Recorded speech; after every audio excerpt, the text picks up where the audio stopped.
Good evening, everyone. Welcome to the Church of Our Lady St. Mary here in South Creek on this delightful autumnal evening. Ellen, who has been organising the lecture, I kept saying to her, "Don't worry, all shall be well." Isn't that what we know about Julian of Norwich, that all shall be well? Well, everything is well. We have got our bar, we've got our books, we've got our audience.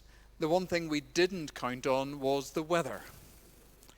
So that's out with our control. But thank you for braving the elements this evening and turning out for what I know is going to be a very interesting and stimulating lecture.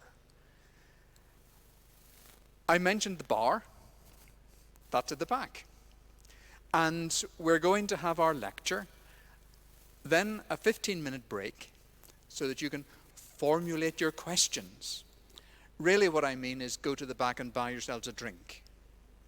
And think about what questions you're going to ask when we come back to the question and answer session. So that's the first thing you can do during the break. The other thing you can do during the break is purchase some books. And there's a variety of books at the stall over on that side of the church and at the door. Now, I just want to give a couple of them a plug. One is by someone who knows this church extremely well, and that's Sheila Upjohn. Sheila is now resident in Australia, and we still have correspondence with her because she used to be a worshipper here in South Creek. So there's her little book, In Search of Julian of Norwich. But of course I can't stand up here and not actually give a plug for Claire's book. So there are hardback copies and the paperback copies available. And if you smile sweetly, I'm told she'll sign it for you. And she'll not charge extra for doing that. Just a nice little smile, I think, will be sufficient. But it is our great pleasure to be able to welcome Claire to the church this evening. And I have been intrigued by the topic that she has taken, Miles to Go Before I Sleep. It's the title of her book, and it certainly is the title of the lecture for this evening. Claire, you are very welcome to South Creek. Sorry we couldn't put on better weather for you, but we certainly have a very warm welcome, and we look forward to what you have to say to us.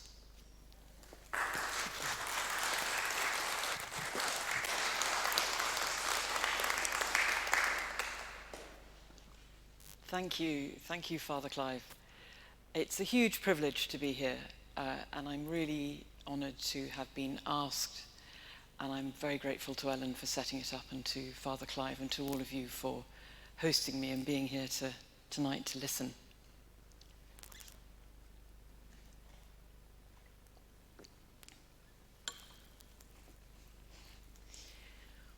What does it mean to be a theologian? To speak or write or think or argue about God? How can it be done without diminishing God, cutting God down to fit the size and shape of our intellects? Intellects which, by their very nature, cannot be bigger than God, by God's very nature. Into the dry theology degree course I took at Oxford, a light shone on this conundrum in the form of Julian of Norwich. She became one of the loves of my life and the subject of my doctoral thesis, in which I looked at her writing in relation to ecological consciousness and the ecological crisis. Another light came later from Ignatius of Loyola, whose spiritual exercises I have been privileged to undertake. Both Julian and Ignatius showed me ways to be a theologian that did not rely on the rational arguments or systematic theories raised by my puny mind. Theirs was a feeling way, an embodied way, an enacted way, a completely unvarnished, unpretending, truthful way. And it is a way, theology as a path, not a destination, not a conclusion, but a question. Julian shows me in her utterly honest writing of what she saw, not what she thought she was supposed to see. And Ignatius shows me in his method of prayer in which you kindle your imagination and feel your way to your place of desolation, and you sit there, until consolation emerges from the fearful but steadfast encounter. Early in 2019, I was diagnosed with myeloma, an incurable cancer of the blood. I had to keep my family and other loved ones informed, so I started writing to them. And I discovered, through the words themselves, a means to reach into the heart of what was happening to me. Writing was such a solace that I asked these people who loved me and understood me if I could continue to write to them. And they said yes. So I did, nearly every week, for the full 2.5 years of my treatment. Though I did not intend the words for a wider audience, Miles to Go Before I Sleep consists of the first year of my writing. You do not have to respond, I said to my dear readers, only to read. Reading what I write will be the greatest service you can offer me. You know, when someone you love is diagnosed with cancer or any kind of illness and you really, really want to do something to help them, and this was coming up again and again, well, this is what I said you could do to help me. Simply read. I said it won't be easy because I won't be varnishing my words. I won't be making the letters palatable. I'm not writing for others, but for my soul's sake. I said, you don't need to respond, and I really don't want advice. There are industrial quantities of advice about cancer. I didn't want that.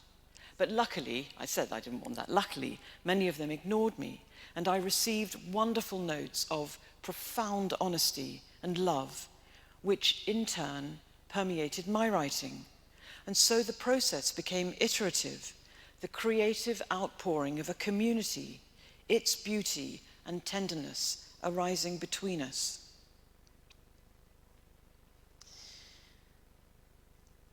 It was also a really good challenge. So one person I asked, a friend called Jonathan, I said, would you be a dear reader? And he said, oh, yes, of course I'll be a dear reader, Claire. And then he's a very sort of straightforward bloke. And he said, after a bit, he said, he's former head of MI5, actually. And he said, after a moment's thought, he said, yes, he said, a friend of ours was put in prison.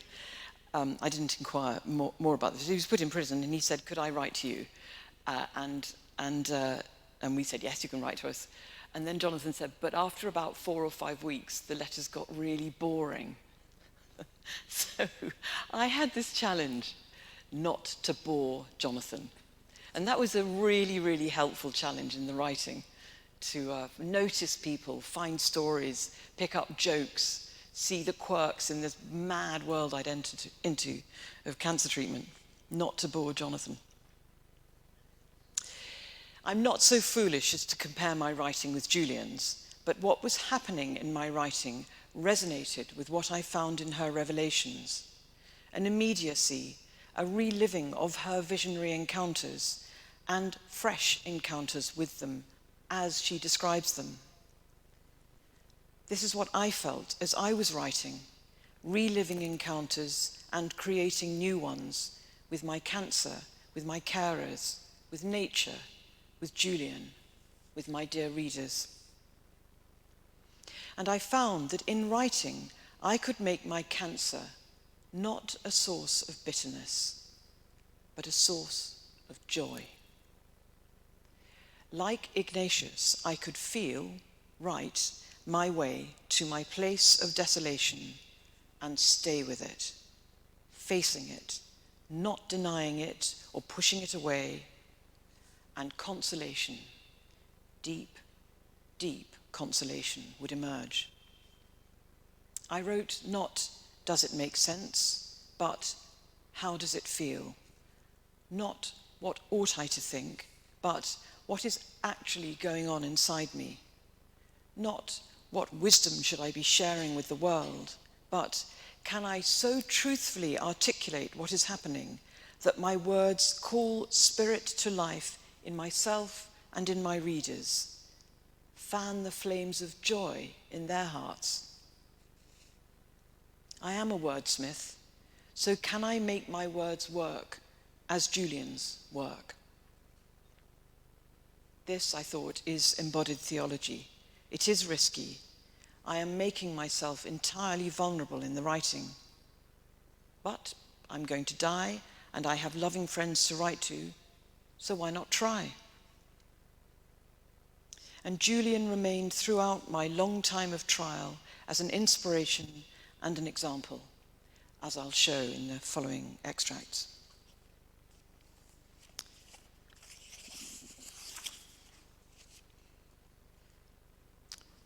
These. Friday, 18th January. Dear readers, it's 20 hours since Dr. Adam told me I have a protein that might be myeloma, a cancer of the blood. What an extraordinary and yet utterly ordinary thing to be told, that you might have a life-threatening condition, that you might die. Because of course I'm going to die anyway. The one certainty about being born is that one's life will end. And the shock of its possibility, perhaps sooner than one thought, but one doesn't think that's the truth of it, is, I'm finding, rather liberating. At last, an absolute in my life that puts everything else into perspective. I am breathing the air, loving Sean, connecting with Nutkin, the horse I ride this morning, seeing the sky, adoring the view of the old town from my eyrie in our house in Hastings, receiving the mighty view of the sea, enjoying the crunchy tang of an apple, and so on, accepting the present moment and loving it. And I'm not finding myself thinking that I will miss it, nor that I want to hang on to it. It is so precious, and it is itself. It will survive me, and that matters more now. I don't know what happens when we die. I don't know if there'll be a me to experience anything. But if this life has taught me anything, it has taught me that love is its final truth, its meaning, as Julian of Norwich puts it. So when the mortal things are put aside, and that which has to come to an end does come to an end, what will be left, I believe, is love. And it is magnificent. I passed an excessively painful stool yesterday, which seemed to be stuck in a muscle in my anal sphincter. The pain was so great that it brought on waves of nausea, and I came close to fainting. While it was happening, all I could wish was that it would come to an end. All I could manage was to breathe and try gently to dislodge the stool. Finally, it passed, with no after effect that I could feel. The nausea and the faintness went away. Pain, like love, has to be experienced if it is to be known. That is Julian's vision.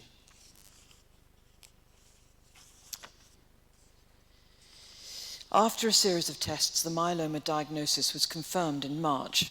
There followed yet more tests to see if I qualified to participate in a clinical trial, which I did.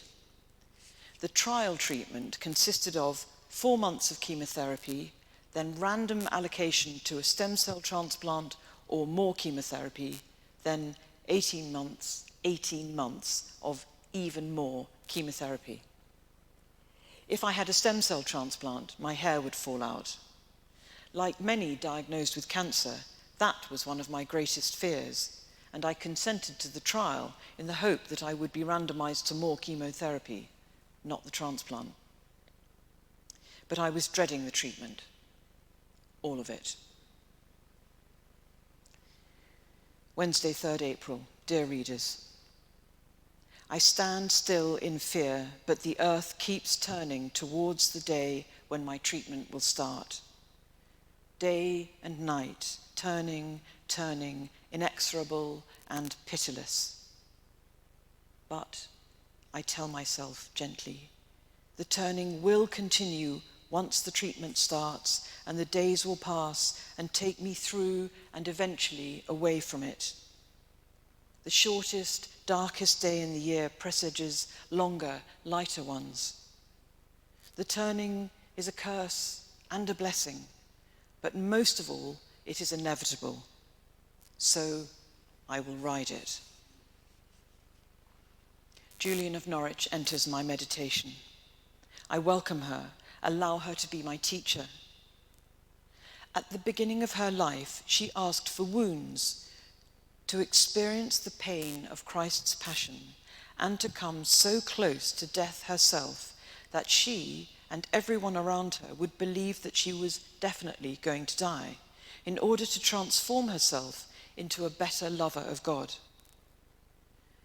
Passing through darkness is necessary for transformation, if transformation is what one wants. And I do want. Is this a kind of extreme sport for the soul?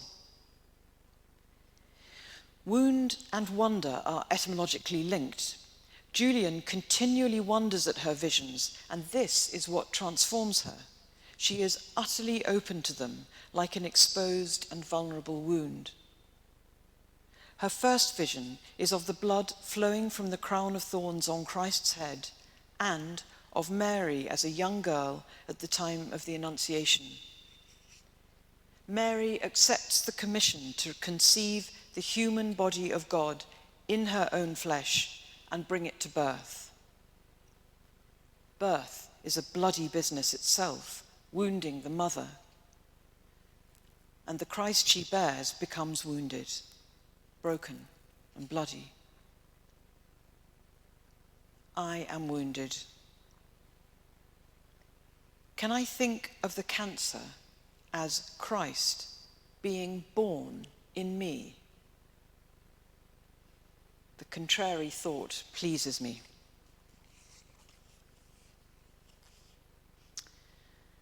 And so the treatment begins. Thursday, the 2nd of May. Dear readers, a huge, gentle wave of your wonderful messages of support is bearing me up. It carries me to the beach of my treatment with uttermost tenderness and lands me with care. This morning, I read Julian's 3rd revelation of God in a point, by which sight, she says, I saw that he is in all thing. Nothing is done, as she says, by hap, nay, by a venture. And the greatest deed is not greater than the littlest deed, for God does all things. This, she says, was a showing of love. So today I take this on trust, that God is in all thing, and try not to argue or think of the millions of horrific evil things that happen every day to innocent people and creatures.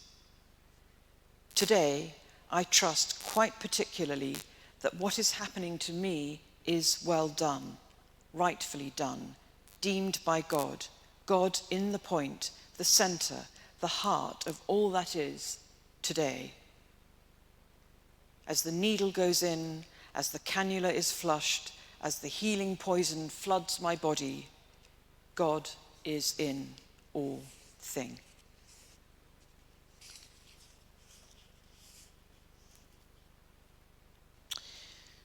So the treatment continues. Chemotherapy on Thursdays and Fridays, 3 weeks of that, 1 week off for 4 months. Julian's revelations take place on a crucifix her curate is holding before her eyes as she lies, apparently dying, in bed. It is this crucifix that she sees move and speak and bleed. In her fourth vision, blood flows from the crucifix in abundance, not only over all the earth, but also down into hell and up into heaven, where Christ still bleeds for humanity. Julian thinks of all the water in the world God has made available for human use, but of the blood she sees.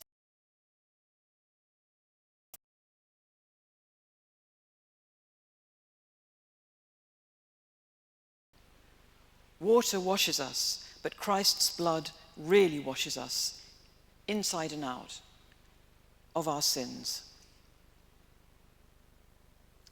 I'm not a good Christian.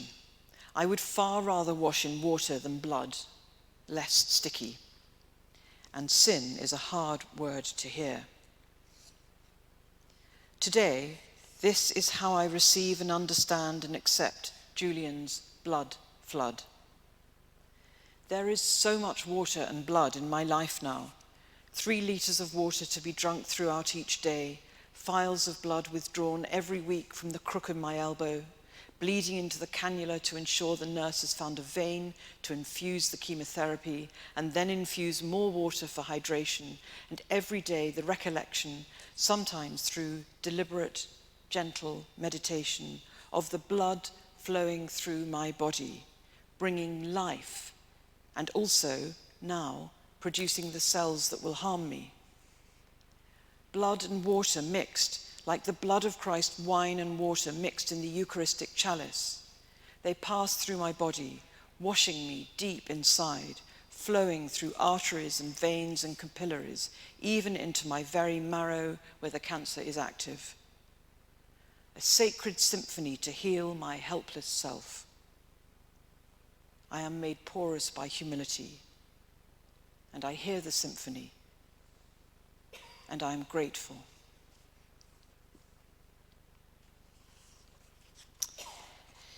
Saturdays, following 2 consecutive days of chemotherapy, are shit. Full of nausea and exhaustion. Chemotherapy Sabbaths, I called them, days on which I could do nothing. Sunday, the 8th of June. Dear readers, there is a sailing boat making its way slowly across the calm sea. It is 6 a.m., the sun has risen again, and I feel better. I weep for gratitude that the world has returned, brought Sunday and me with it, not left me behind in my miserable, lonely, queasy, useless Saturday. Enraged by the evening, at the monumental waste of time, a whole day gone, a whole day lost every week to the poisonous healer. This morning, I have a prayer that these enforced, helpless times will be to the good in some way. Now, in this quiet morning moment, I offer them and my acceptance of them to God. You will have to make good of them. For the life of me, I do not know how to. In her 7th revelation, Julian of Norwich experiences weal and woe some 20 times. That is, she feels marvelous, full of God's bliss and delight, a sovereign ghostly liking in my soul in one moment, and then immediately afterwards she feels utterly bereft and despairing, in heaviness and weariness of my life and irkness of myself. She moves from the bliss to the pain, back and forth 20 times, so swiftly that she knows she had no hand in causing either state. I think of yesterday's pointless woe and today's undeserved weal. Both is one love, she reflects. I'm anxious. My hair seems to be starting to fall out, even though it isn't meant to at this point in the treatment. I am anxious because if I am randomized to the stem cell transplant, it will all fall out, and naked I will stand before you, vulnerable and revealed, no secrets covered up. And then I write, I resonate with Julian. She wishes to experience the pain of the Passion. I'm not writing here about some masochistic urge to be heard, but rather the absolute revealing of myself, revealing of the truth of myself, in extremis, nothing covered up. Her 8th revelation is of the last moments of Christ dying on the cross, and her encounter with him in this extreme state is so porous that her wish is granted, and she does indeed suffer the pain of the crucifixion. It is a pain worse than anything she has experienced or could have imagined before. A voice counsels her to look away from the cross and transfer her gaze straight up to heaven, but she refuses, understanding that she is looking at heaven already in the bloody, disfigured face of the dying Christ, battered and destroyed by the world he revealed himself to without any protection. I just know that this is true. We have to go through the pain, or call it fear, not over it or around it. Because resurrection is here, not elsewhere.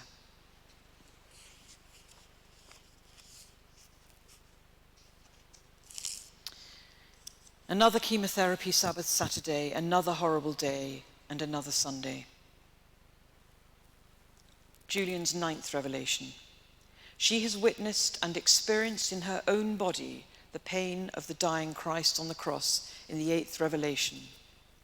Now she looks with all her might to see him dead, but she does not. She sees instead the same bloody, disfigured Christ transformed into bliss. She says, and I looked after the departing with all my might, and when to have seen the body all dead, but I saw him not so. And right in the same time that methought, beseeming the life might no longer last, and the showing of the end behoved needs to be, suddenly, I, beholding the same cross, he changed into blissful cheer. I wake up this morning looking the same pallid mess I was yesterday, but I am merry. The world is the same, and yet everything is different. Sunday, Resurrection Day.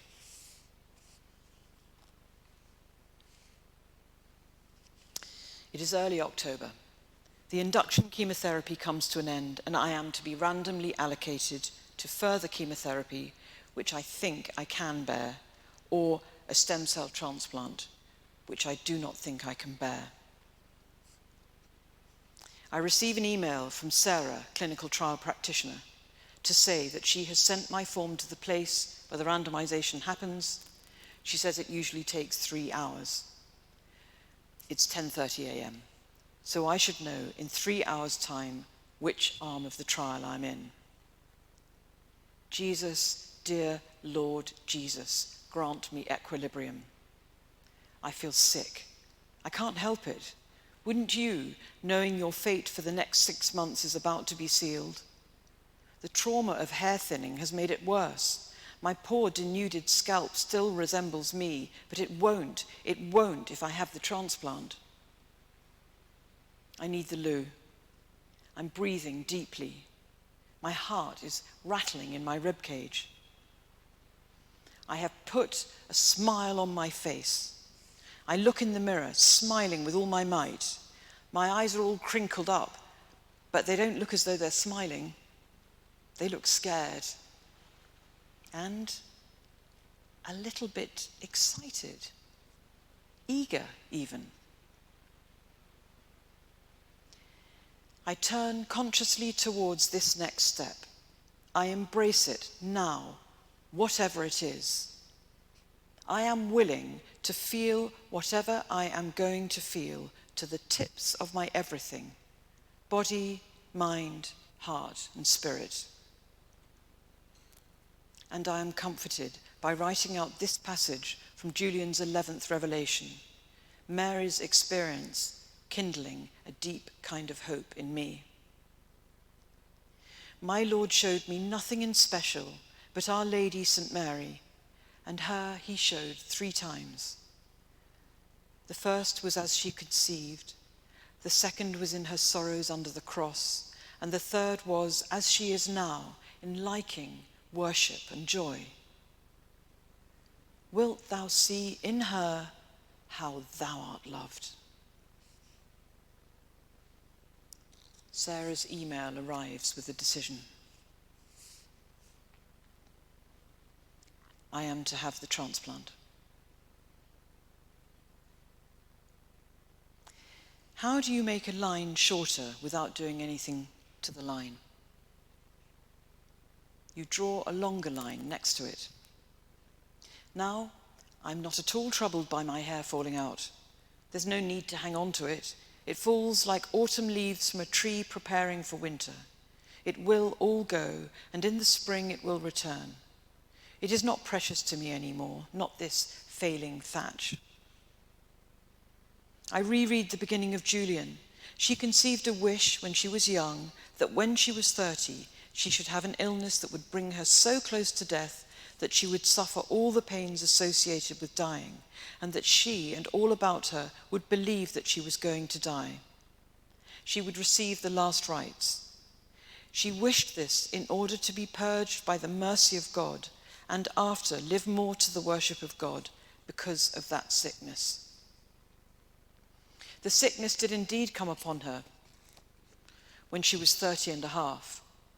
As she lay in bed, so close to death, nothing was in earth that I liked to live for, she says, nor for no pain that I was afeard of, for I trusted in God of his mercy. Help me, Julian, to embrace what is to come.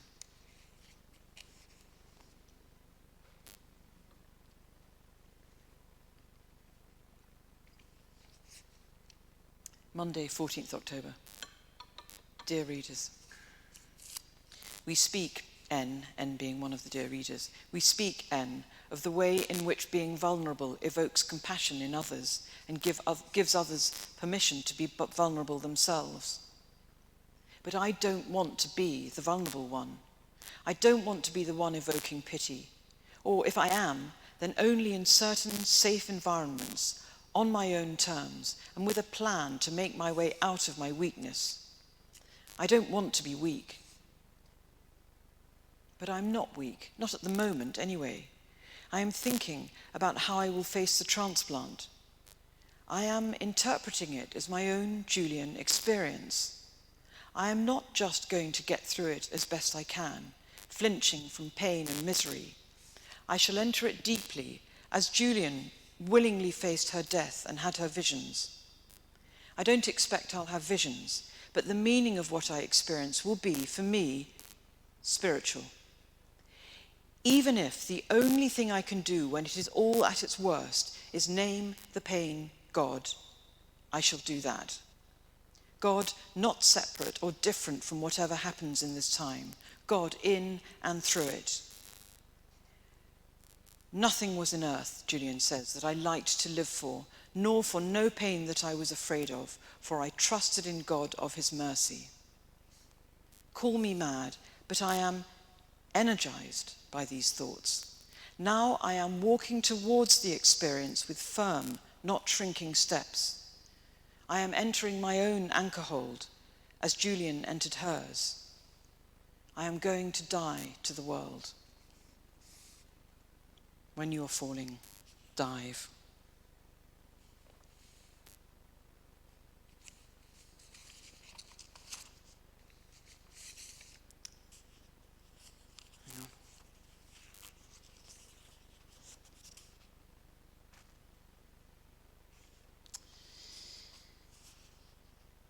Thursday, 31st October. So I went into hospital. I had the transplant, and it was every bit as bad as I had been warned. And I wasn't well enough to write, so I managed to scrawl some notes, and then after I came out the other end, a couple of months later, I wrote up the notes. Thursday, 31st October. I vomit during the night. It is my birthday.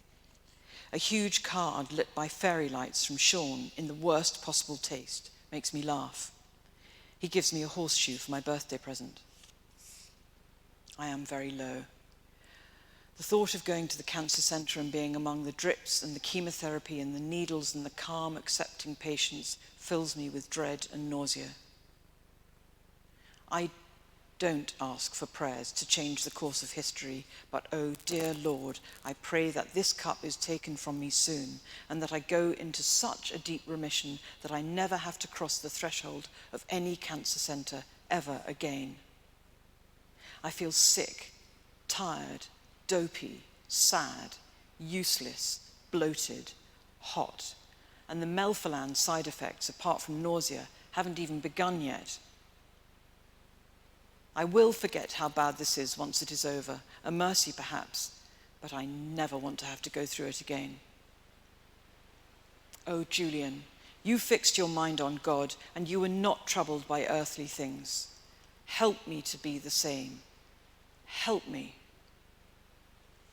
I realize as I cry and pace the room that I can ask you, my dear readers, for help. This is strange and hard. I don't like asking for myself, and I am unable to imagine an interventionist God. But I remember how I prayed so desperately and sincerely for Sean's health to be restored, and I feel I can, this time, ask for myself. I write to you a single line of email. Pray for me. And they do. Even the ones who didn't believe in God prayed for me.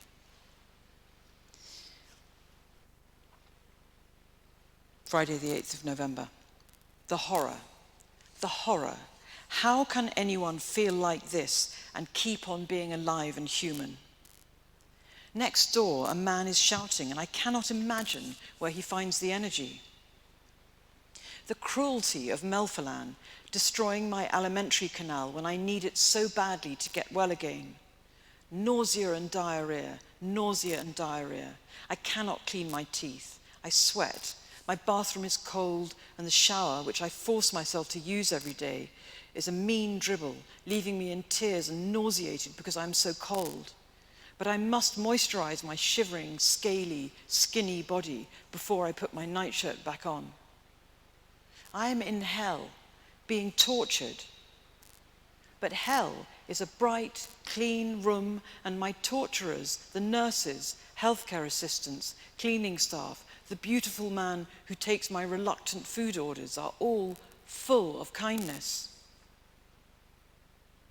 I listened to my dear readers' playlist. I asked everybody to give me one piece of music that they loved, and created a playlist to take into hospital with me. I had no, I have to say it here, it is on shuffle, as I am absolutely incapable of making choices, but the right music plays. Finzi's Life is a Flower in Springtime, Mozart's Requiem with his commanding light perpetual shine on you, Leonard Cohen's You Want It Darker, I'm Ready, Lord. The music sings in my soul, rallying my spirit, accompanying and articulating my pain and confusion and utter vulnerability when I have no resources of my own, nothing. Sometimes I feel I am in a place of helpless, deep peace. And right at the heart of that helplessness, the will to live. I am a pupa in my cocoon of room 6. What lies beyond the door tempts me not one jot. The view from the window, magnificent as I am on the 13th floor and can see a long way north, is of another world, not my own. I think of Julian and how she ignored the pain of her illness, concentrating on Christ whom she loved so much. How different I am, lost horrendously in my bodily suffering, not a vision of Jesus in sight. But even Julian cries out for her pain to stop when she experiences in her own body Christ's pains as he is dying on the cross. She says his and her terrible pain continued as his dying stretched out, as it seemed, for a cenite. My own suffering is so stretched out, getting much worse when I think it can't get any worse, on and on for days and days and days. But now I feel I am not alone, and I am comforted.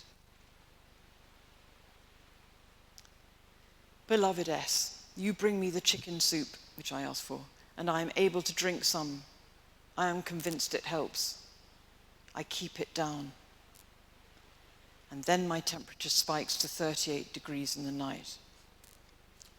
And so it goes on. Today I managed to write to you. You have asked about visiting, which is really kind. I'm not seeing visitors at the moment, as I'm still like a wounded animal, actually more like a shriveled pixie, curled up in her corner and hurting. But you are all in this room with me already in your playlist. And from the depths of my heart, thank you, for this, dear reader, for this quotation from Julian that landed in my inbox at exactly the right moment. He said not, thou shalt not be tempested, thou shalt not be travailed, thou shalt not be diseased. But he said, thou shalt not be overcome.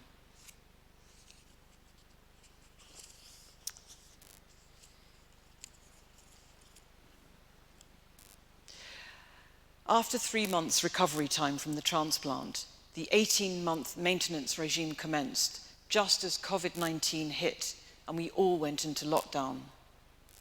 Sean and I were extremely vulnerable, and we couldn't go out at all, apart from my trips to the hospital for chemotherapy.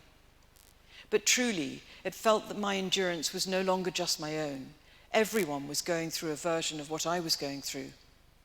Again and again, I fell into despair, struggled, was picked up, again and again blessed, again and again supported by my beloved dear readers, by nature, by Julian, by God.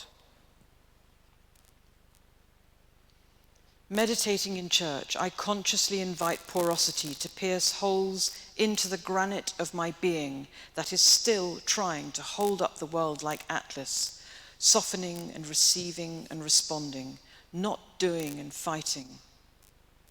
I'm being called to something deeper and quieter. I'm trying to accept this new way of being, which is transformative, and the transformation is not just for me. Gradually, I stop listening to my breath. I stop repeating Maranatha. I simply, deeply rest in God, like Julian's beholding, a deep oneing of my soul with God, God alone, God, God's self.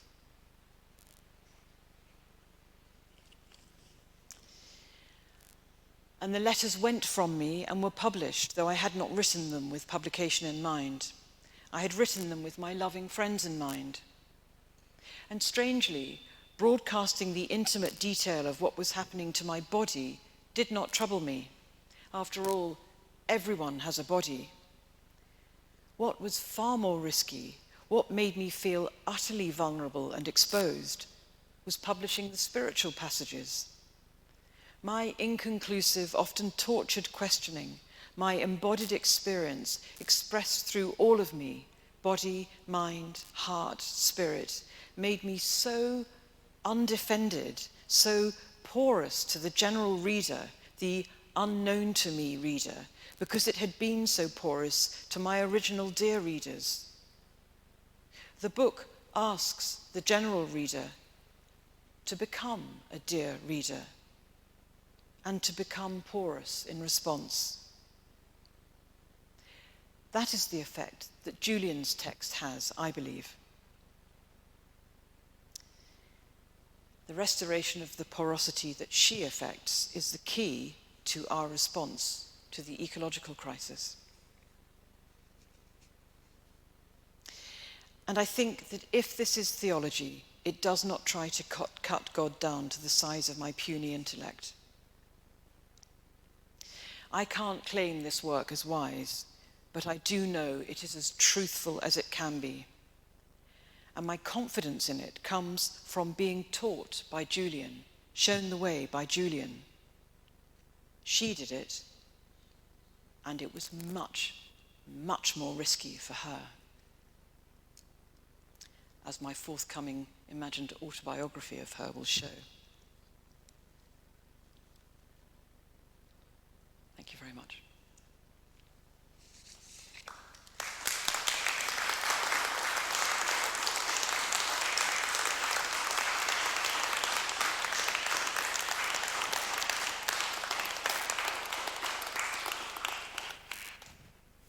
Claire, thank you so much for that.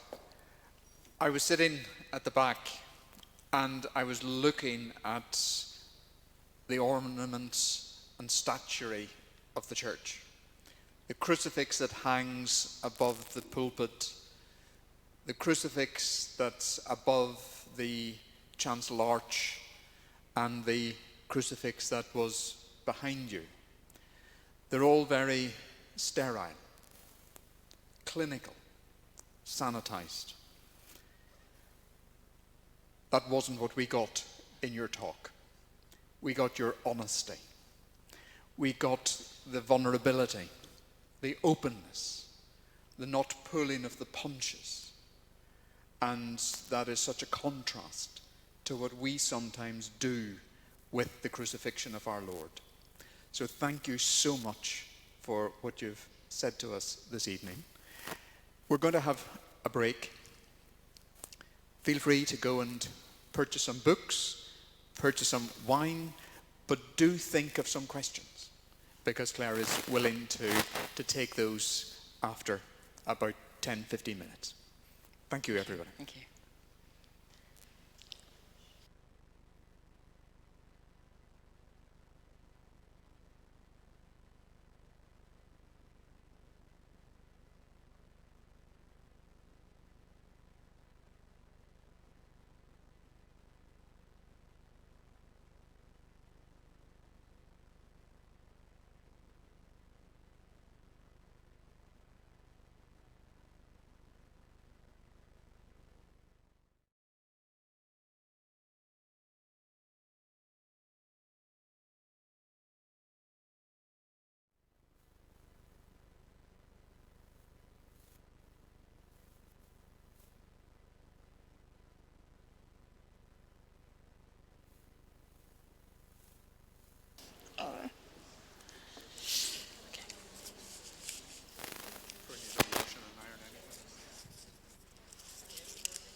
There's the camera back on us again now. We're recording this evening, so you can watch it later.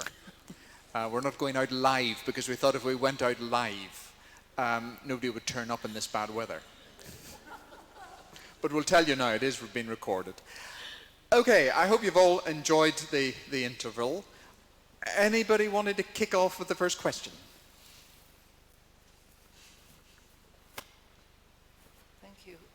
I just wondered if you would like to talk a little bit about the link you see between Julian's spirituality and our environmental crisis, because you just mentioned it, but you didn't elucidate. So, thank you. Thank you. So, what I have looked at in this regard is not really quite so much what she says, her spirituality. Thank you. Yes, that's actually the right phrase. But how she writes and how she is. So those of you who are familiar with Julian will know that she writes about these visions in a very compelling, very immediate way. And as she's writing, she sees more, as if she's seeing them again, and in the writing more comes to light. And as the reader, it's as if you're encountering them directly yourself. And she actually says that. She says, don't look at me, look at what I saw. Have your own direct encounter. And reading her, if you come to her as a disciple of the text, not someone who's going to argue with it, then this porous response will be affected in you. And what I suggest is that it's that porosity which is the mindset that we need in order to respond to the ecological crisis. Because what it is the absolute opposite difference to the it's the Enlightenment mindset. Descartes said, we will become masters and possessors of nature because we are rational, and the whole of creation is not rational, it's inert, and it's there to be used. And the Industrial Revolution which brought so many benefits which we enjoy, and I won't quarrel with those at all, but it also brought this feeling of being powerful and in charge and controlling and of the world as other. Well, the feeling that Julian, or the mindset, or the selfhood that Julian evinces in us, expresses herself and evokes in us, is one of porous interrelationship.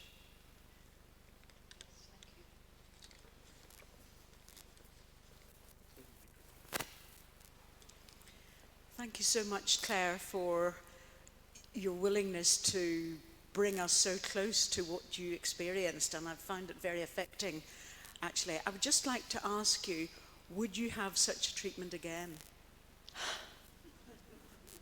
I hope it's never required, but I just ask the question. I don't know. I'll put that differently.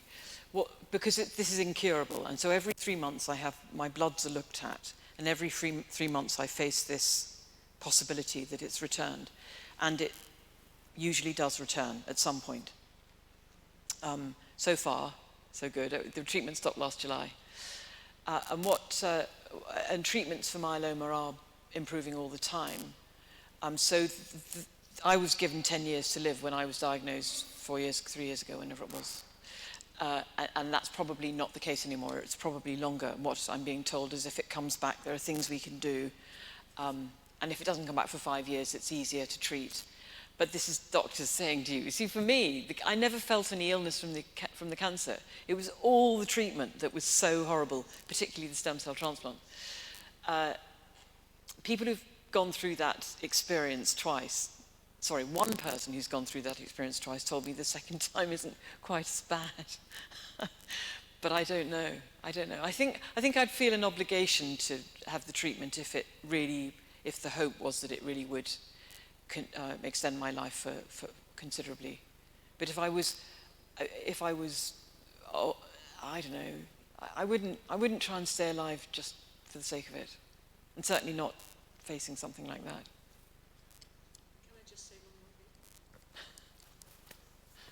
And may I just say, your hair is gorgeous.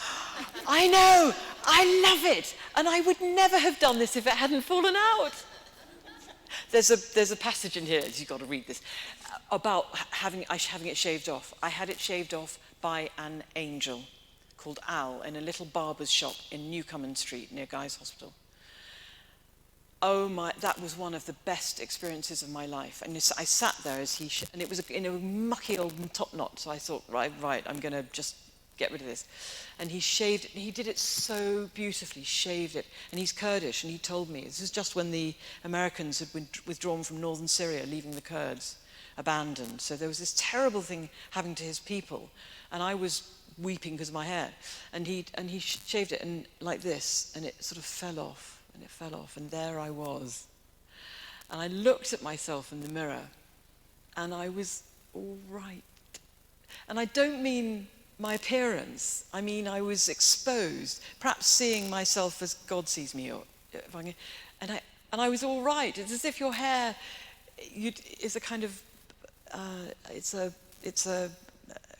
a disguise, but you sort of use it like you use clothes or something to cover yourself in some way, and there I was exposed, and he was such a beautiful man, and I was fine actually until this very hirsute gentleman with a huge beard and loads of hair, who was also there having his hair cut, whom I initially hated, but as he left, he said to me, "I think you look great." He said, "Much more badass than when you came in." And then I burst into tears. But it was just, and I walked out of there. I didn't put my cap back on. I was so proud of this head of hair which Al had created. Amazing what happens when things like that happen. Could I go back to this question of ecology, please? I'm a bit puzzled by this word porous. I mean, there is a whole body of Christian thought, as you know, about the relationship with the environment and the whole idea of stewardship and our responsibilities. How does the word porous fit in with that? Yes, I'm not sure about the word steward, actually. I know it is a biblical word, but actually, the places where it's used in the Bible, apart from one example, which is in Ephesians, where Paul talks about being stewards of the mysteries, which is a sort of mystical statement, all the other uses of it, the stewardship is of a household. It's not of nature. And I'm not sure about it because I think it still conveys this feeling of being in charge and in control. So what I'm speaking about with porosity is just a very different way of being with nature, understanding our part in the play of it, responding to it, serving it. I tell you, it's expressed best in the second creation story. So the first creation story has God giving humanity dominion to dominate and subdue. And those words are really strong words in Hebrew. Subdue is even used to mean rape, and dominate, to conquer. That's the first creation story. The second creation story in chapter 2, Adam is given the task of tilling and keeping, or serving and conserving the garden. And he's made out, and the Hebrew is the same, he's made out of dust, as all the creatures are made out of dust. And Adam is the masculine form of Adamah, and Adamah means the earth. So the sense of this absolute connectedness with matter is there in that second creation story. I also think it's very Eucharistic. I think Christianity is a materialistic religion because God's self became matter. So matter itself is salvific in the offertory prayer. And the attitude of porosity is one that receives this rather than trying to organize it or being in control of it. Charles Taylor's book, A Secular Age, talks about this, not in relation to the environment particularly, but he talks about us gaining a buffered self from 1500 onwards. It's a big subject, and I could talk about it for hours. Any other questions? Can I ask you please to keep the microphone very close to your mouth? Thank you so much, Claire. You mentioned that some of your readers were people not of faith. Loads of them were. And I was just curious how they experienced what is, a mystical reality within a Christian tradition, how they would identify with it and where their own reality, or if somebody was going through what you were going through without faith but with openness, to that mystical reality. And I was just curious about their responses. Yes. So in many cases, I simply don't know. I was aware as I was writing that quite a lot of people aren't people of faith, don't know anything about Christianity, and certainly don't know anything about Julian of Norwich. But the whole deal here was that I was allowed to write what I needed to write, and they were going to read it. And they did, because they love me. I don't know what effect it had. Some of them were sort of a little bit embarrassed about it. My sister said, there was somebody else said, I'm not sure, I don't really understand the Julian bits. Which is fine. Like this appeal to pray for me, it was extraordinary, the response. I had one friend who's just completely, secular, and said, I'm on my knees now, Claire, praying, and I don't have a God to pray to. But you could feel the intention. It was so powerful. It was almost more powerful than the ones who had kind of done it all along, although I shouldn't say that, because there are people who are dear readers who are, there are a couple of, they don't call themselves monks, but people at the Community of the Resurrection in Murfield, who of course have a lifetime of prayer, and the sense that they were praying for me was just phenomenal. So I shouldn't knock it, but it was extraordinary to hear people who evinced no faith having this really powerful response, and I couldn't really differentiate, frankly. Might not be articulated in the same way, but this was real and it was spiritual.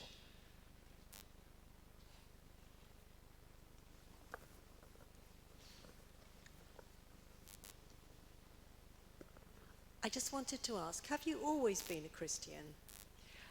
Oh, well, I was christened as a baby, but then I was brought up in a I suppose you'd call it a new religious movement, which there were quite a few of these in the 50s, so my parents joined it, which looked eastwards. They felt the Church of England just wasn't cutting it, frankly. They'd been through this wrenching experience of the Second World War, and the Church of England was just bumbling along, doing what it always did. And various, pretty really cult sort of things were formed, and I was in one. The philosophy was Platonic, but it was also Hindu. So I grew up being taught that God was universal consciousness, and it was intellectually very satisfying, and I stayed involved for a long time. But what it didn't have was love, this spirituality. And I sort of escaped to the Church of England. And I don't even quite know why. My mother died when I was 12, and I got myself confirmed then, and I think it was connected. And died of cancer. And I kept going to church all through my teenage years. And it wasn't, our family went at Christmas, that was all. And I was still doing this other philosophy stuff. And eventually I found that rich seam of spirituality, mysticism, should I say, in Christianity, and that was my route out of the culty thing. So I've been does that answer your question? Yeah, I think it does. But if you had to put a label on yourself, would you say you're Church of England, or would you put a label on yourself? Yeah, I'd say I'm Church of England. I work at Westminster Abbey. Yeah. You know, yeah, I do, and I think I'm quite temperamentally Anglican. I really believe in the Church getting its hands dirty, working with the world to try and support it, and being involved. Yeah, that's a. And sorry to ask so many questions, but if you weren't a Christian, how do you think you would have handled your illness? Do you think it would have been completely different? I think I would have had less humility. The thing my Christianity has taught me is humility and the power of love. This other tradition I was brought up in was not porous, actually. The thing about these organisations is they think they have the truth. And I think I would have thought I ought to be something. Oh yes, and it was trying to be very detached from the material world. We were aiming for full self-realization, and this life was just one of many, so reincarnation was part of the philosophy. And so I would have been trying to detach myself from the experience, whereas with this Julian-shaped Christian approach, I was absolutely, it was in my body. I was embracing my body, and I was so grateful for that insight that I should love my body, not push it away.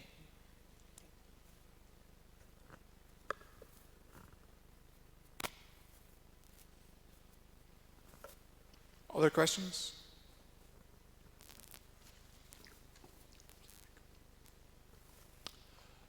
Do you think you found Julian of Norwich difficult in the way that you were helped by her sometimes? Did she sometimes frustrate you, or was it sometimes the wrong time and the wrong place to have Julian in your life? I know that I was really annoyed with her when I was at my absolute worst in the isolation room, my anchor hold in University College Hospital in North London, because I was just going through hell. And I thought of her and I thought, well, she had visions, she didn't trouble herself with her bodily feelings because she was focused on God, and I couldn't do it. So I was quite annoyed by her then. But then I thought, well, she didn't want to be in pain either. I read that bit, and I felt sort of comforted by that. So that was a moment I know when I felt really annoyed with her, but it turned, it shifted. I mean, the book is about a lot of other things. It doesn't just talk about Julian. So I guess, she wasn't right beside me the whole time. But when she was pretty cool, actually. she didn't, no, because she's not pious, she's just working it out too. That's why she was such a good companion. Not saying, telling me what to do or think, but looking herself and saying, let's look together. Thank you, Claire. And can I just say my tiny question, contrast with wonderful, fab questions from tonight's group. I just want to know how you landed on the title of your memoir and what the significance is. Is it about optimism or whatever? Yes, this is Sean, by the way. Sean, who is the hero of the story. He absolutely is the hero, and if you read the book, you'll know just how much of a hero he is. So at my work at Westminster Abbey, I run an Institute for Ethics and Public Life. So this is Westminster Abbey supporting the public servants who work in the institutions who are its neighbours. And we have a fellows programme. And one of the fellows wrote a sonnet for me. Now, some of you will know, probably all of you know, that Miles to Go Before I Sleep is a quotation from a Robert Frost poem. I didn't know that. And he wrote this sonnet for me. Is this me? I won't read the whole sonnet, but the last two lines I fell in love with, which are, there are 1,000 promises to keep and miles to go before you come to sleep. And as I said, I didn't know about the Robert Frost poem, but he made me see, you see these fellows, I was looking after them, he made me see that I had a job to do, I still had more to do, miles to go before you come to sleep. So the sense of not, no, I never ever thought of my cancer as something that I should battle with, ever. I found those metaphors really unhelpful. I embraced it. I actively loved it. I was going to love it till it disappeared.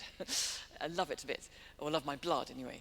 And part of that love and that reception of it, the porous response to it, was not thinking, I'm going to live and I've got things to do. And I didn't have that attitude, but this gentle sense of continuing the journey, however long it may be. I mean, bless Her Majesty, whether my life be long or short, I will serve you. Something like that. Just, it will, the miles to go, however many miles there are, they will be trodden, they will be walked, and the promises that I'm given to keep, I will keep, or try to keep.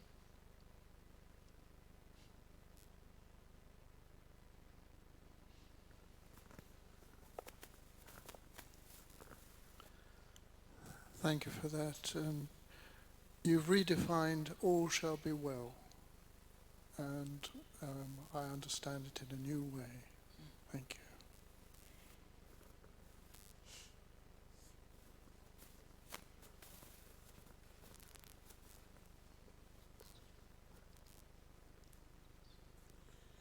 I was wondering if you could tell us a bit about the book that you've just finished writing that's going to be published, because I think that also speaks to porosity. Yes, thank you. Yeah, it is important actually. So as I was coming to the end of my treatment, I conceived a call. I heard a call to write Julian's story in the first person. To see if I could do that. And I didn't, it felt very cheeky actually. I didn't know if she would let me. And certainly if you read her revelations, she's very clear that she does not want you to look at her. She wants you to look at what she saw. She says, I'm a lewd, feeble woman, don't take any notice of me. But of course, she is a remarkable woman, and as I had tried to explore in my doctorate, it's her mode of being, her very subjectivity that teaches us the way to be in relation to our environment, this porous self.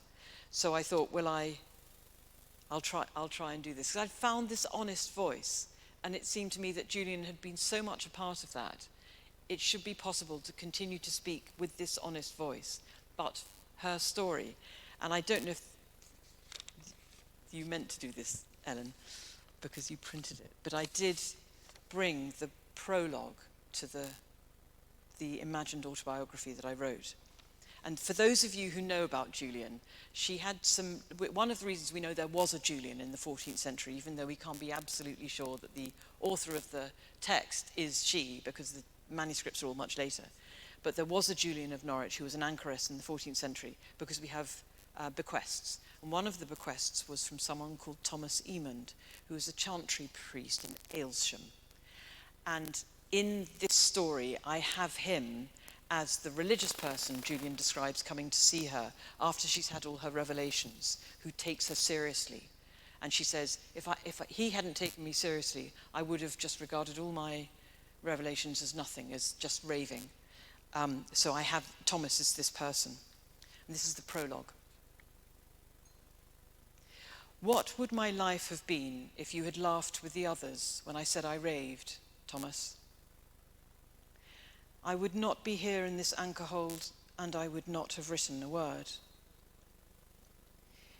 In the silence where your laughter was not, the visions were real again, and all that my life became flowed from that moment, because my return to the fierce light of my meeting with Jesus banished everything else.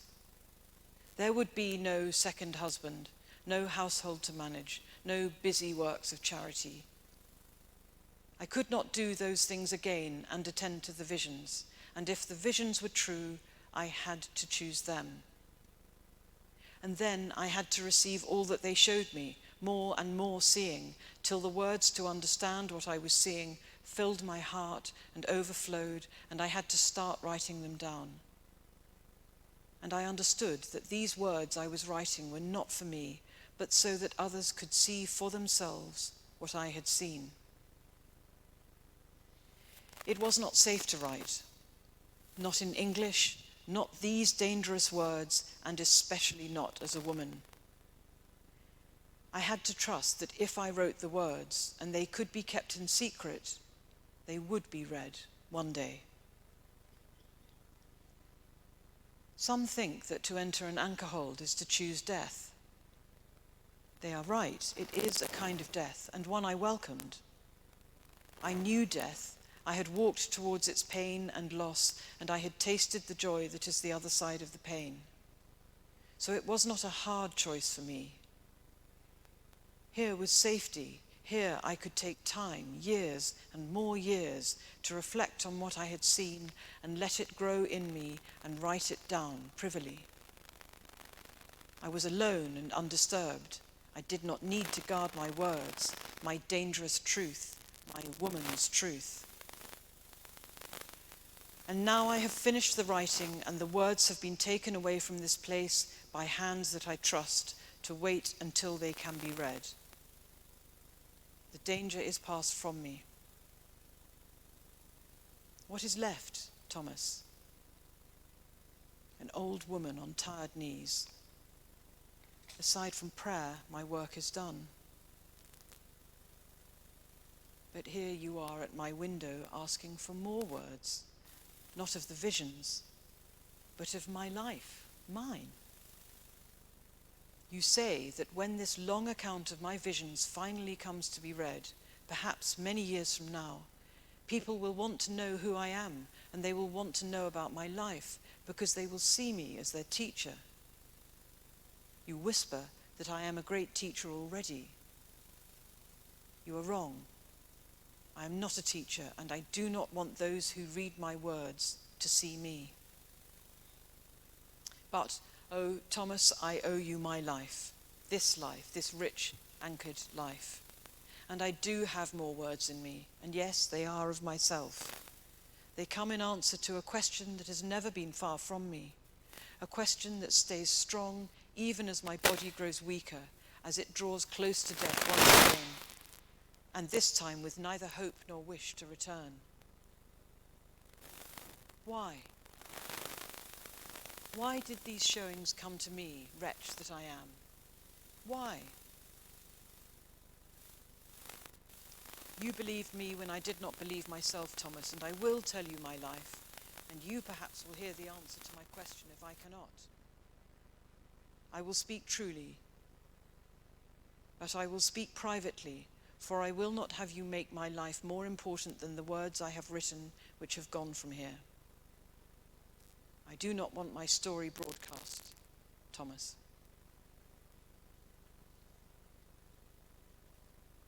That's quite like the dear readers, I've realised. Yeah, there we go. So I had a lot of fun with this. I mean, doing justice to Julian's spirituality was the biggest, most important thing, and doing justice to the text. But there are all these historical clues. So I tried to make it historically plausible, but it's a work of fiction because we don't know. And I think she likes this. We don't know for sure anything about Julian. We just have this wonderful text and this evidence of an anchoress in the 14th century who may or may not be the author. I made her the author. Does that answer your question? Are there any other questions? Michael. Thank you, Clive. I'm fascinated by your relationship with mysticism. Do you think you're a mystic yourself? Or are you just intellectually fascinated by mysticism? Do you draw some sort of inspiration from it?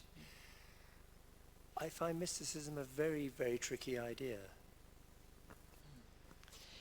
I wouldn't call myself a mystic. And I don't have visions. I mean, I know people who do, and validly so. I don't myself. But I have always loved contemplation. I was taught to meditate because of this cult thing I was in. I was taught to meditate when I was 10. And on and off I've meditated all my life. And the quietude, depth. It's the depth I'm hungry for, really. Nothing satisfies like deep silence. Me, like deep silence.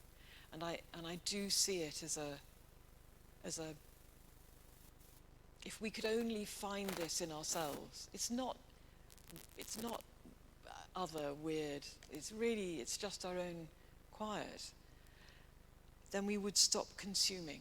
We'd stop being so hungry for the material things because we would find that deep satisfaction in ourselves. So it feels like it's just something I've always had, really. And it feels important.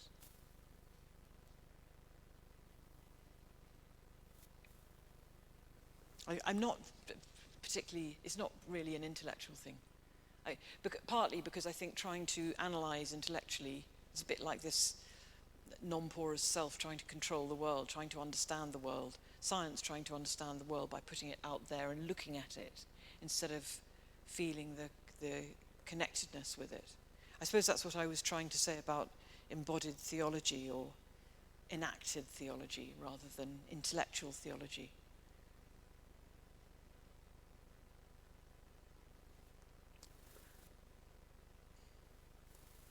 One of the great privileges of being a priest is that you get the opportunity to journey with people through life.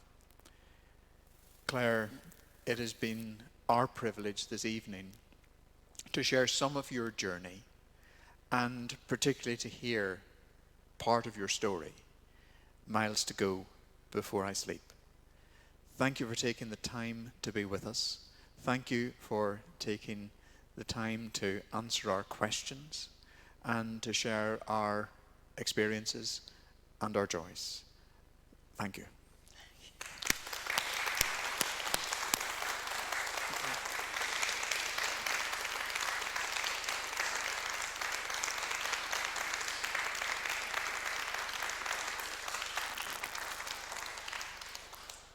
And thank you to you for braving the elements this evening to wander all the way from wherever you managed to get your cars parked up that dark path into this dark churchyard and to listen to the rain that's coming down at the moment. Like many things, the pandemic disrupted our routines, and we had some excellent South Creek lectures prior to the lockdowns of 2020. Claire, you have certainly given us the first of our hopefully new series of lectures. These are, in a sense, our gift to you, but we do need something to help us with our running expenses. So you'll find a basket close to the door. Do feel free to pop something in there. And if you're like me and never carry money, well, there's always the opportunity for contactless payment nowadays. That's one of the other advantages of the pandemic. We have moved and embraced modern technology. But thank you for coming. Thank you for your support for the lectures. And safe home.